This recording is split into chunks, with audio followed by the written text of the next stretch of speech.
अस्सलाम वालेकुम फ्रेंड्स, उम्मीद करती हूँ आप सब लोग खैरियत से होंगे। आज मैं आपके लिए लाई हूँ क्लास 9th चैप्टर नंबर 18 का लेक्चर नंबर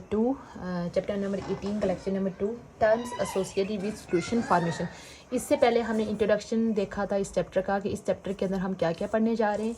आज फर्स्ट टॉपिक है कि सॉल्यूशन की जब फॉर्मेशन की जाती है तो उसके दौरान कौन कौन सी टर्म्स इन्वॉल्व होती हैं। ठीक है, सबसे पहले हम देख लेते हैं कि सॉल्यूशन होता क्या है। What is solution.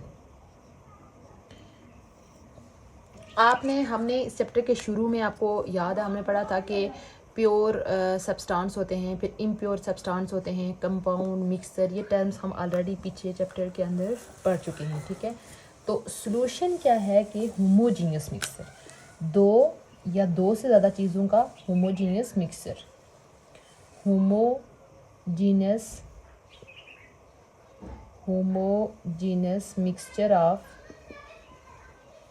mixture of two or more substance। ठीक है, एक या एक से ज़्यादा सब्सटेंस का होमोजीनियस मिक्सचर से क्या मुराद है कि आप एक गिलास पानी ले लें, आप उसमें नमक, एक चम्मच नमक डाल दें, तो आप वो नमक जो है वो एकदम से उस पानी में हल हो जाएगा। ठीक है, अब आप बैरूनी तौर पर उसको देख के नहीं अंदाज़ा लगा सकते कि इस पानी में नमक मौजूद है। जब तक आप उसका टेस्ट नहीं करेंगे आपको कोई आइडिया नहीं होगा बैरूनी तौर पर देखने से। ठीक है, इस चीज़ को बोलते हैं होमोजीनियस, यानी दो या दो से ज़्यादा चीज़ें आपस में इस तरीके से मिक्स हों कि आप यानी कि उसका आप विदाउट टेस्टिंग या विदाउट एनी केमिकल एक्सपेरिमेंट, यानी कि आप ये चीज़ ना जान सकें कि इसके अंदर कोई और कंपोनेंट भी प्रेजेंट है। तो इस तरह की चीज़ों को बोलते हैं होमोजीनियस मिक्सचर, यानी दो चीज़ें मुकम्मल तौर पर दूसरे के अंदर यकजान हुई होती हैं। उसके बाद देखें कि अगर हमारे पास ये पहली टर्म है सॉल्यूशन की। ठीक है, उसके बाद अगर सॉल्यूशन जो है वो दो चीज़ों से मिलके बना हुआ है। ठीक है, सॉल्यूशन के अंदर अगर कितनी चीज़ें प्रेजेंट हैं, टू चीज़ें प्रेजेंट हैं, तो वो हमारे पास इस सॉल्यूशन को क्या बोलेंगे, बाइनरी सॉल्यूशन। ठीक है, बाइनरी सॉल्यूशन क्या हो गया, बाइनरी इसके नाम से ही मेंशन है, बाइनरी सॉल्यूशन। ये सेकंड टर्म हो गई जो कि आपने याद रखनी है। when two substance mixed, when two substance mix, यानी कि जब दो सब्सटेंस को मिक्स करके जो सॉल्यूशन बनाया जाता है, ऐसे सॉल्यूशन को बोलते हैं बाइनरी सॉल्यूशन। ठीक है, अच्छा, उसके बाद आप देखें कि ये सपोज़ हमारे पास एक बीकर है या एक गिलास है, इसके अंदर हमने क्या लिया हुआ है, वाटर लिया हुआ है।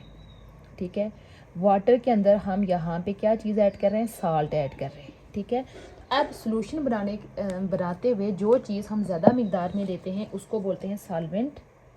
ठीक है, थर्ड टर्म है सॉल्वेंट, यानी जो चीज़ भी हम ज़्यादा मिकदार में ले रहे हैं वो क्या होगा, सॉल्वेंट होगा। The substance that dissolve other substance and taken in higher amount,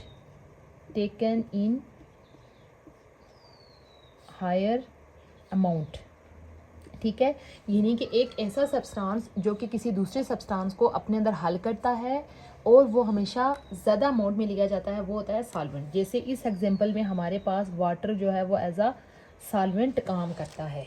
ठीक है, मोस्टली लैब के अंदर जब भी कोई किसी चीज़ का सॉल्यूशन बनाया जाता है तो वो वाटर के अंदर ही बनाया जाता है। वो डिस्टिल्ड वाटर होता है जो कि लैब के अंदर अवेलेबल होता है।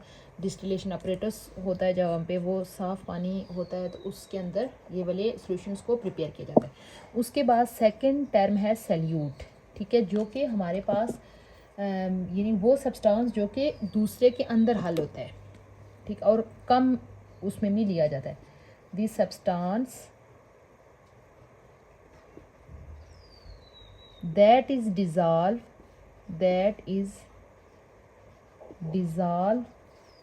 in solvent, यानी ऐसा सब्सटेंस जो कि सॉल्वेंट के अंदर हल होता है, and taken in lesser amount जो कि कम मिकदार में लिया जाता है और किस सॉल्वेंट के अंदर हल हो जाता है, वो क्या कहलाता है, सल्यूट। जैसे ये जो मैंने आपके सामने एग्जांपल लिखी, इसके अंदर जो साल्ट हो गया, शुगर हो गया, कोई भी चीज़ जिसका आप सोल्यूशन बना रहे हैं वो हमारे पास क्या होगा, सल्यूट होगा।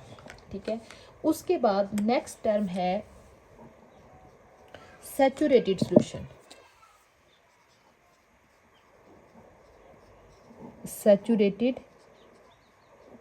सैचुरेटेड सोल्यूशन का ये मतलब ये है कि सपोज़ आपने एक गिलास पानी लिया हुआ है, ठीक है, तो इसके अंदर आप सलसल साल्ट को ऐड करते जा रहे हैं, साल्ट ऐड हो रहा है, लगातार ऐड हो रहा है। ठीक है, और एक टाइम ऐसा आएगा कि इस पानी के अंदर मज़ीद साल्ट को हल करने की गुंजाइश मुकम्मल ख़त्म हो जाएगी। आप जब साल्ट डालेंगे तो वो नीचे बैठना शुरू हो जाएगा। उस टाइम इस सोल्यूशन को हम बोलेंगे तो ये हमारे पास कौन सा सोल्यूशन है, सैचुरेटेड सोल्यूशन, यानी कि किसी भी सॉल्वेंट की मुकम्मल कैपेसिटी कि वो कितना सल्यूट अपने अंदर हल कर सकता है, उस पॉइंट पे उस सोल्यूशन को बोला जाता है saturated solution. A solution consisting of maximum amount of solute, यानी वो सोल्यूशन उस टाइम जितना वो अपने अंदर उसको हल कर सकता है उतना सल्यूट उसके अंदर प्रेजेंट होता है किसी हाँ स्पेसिफिक टेम्परेचर के ऊपर।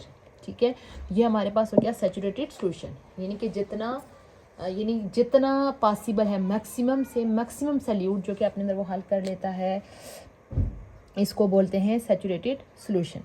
उसके बाद नेक्स्ट टर्म है हमारे पास रेजिड्यू क्या होता है कि जब आप एक चीज़ को यानी फ़िल्टर करते हैं, जैसे उस दिन भी मैंने आपको ये क्लियर किया था, सपोज़ कि आप फ़नल को यूज़ करते हुए किसी दूसरे सब्सटेंस को जो है वो फ़िल्टर कर रहे हैं, तो वो फ़िल्टर करते हुए ये जो टॉप पे यहाँ पे जो मटेरियल बचेगा सॉलिड फॉर्म में यहाँ पे, ठीक है, तो ये जो लिक्विड चीज़ होगी वो तो फ़िल्टर पेपर के से गुज़र के फ़नल से गुज़रती हुई नीचे चली जाएगी, लेकिन जो सॉलिड मटेरियल होगा वो जो टॉप पे बचेगा इसको बोलते हैं रेजिड्यू। इसको क्या बोलेंगे, रेजिड्यू।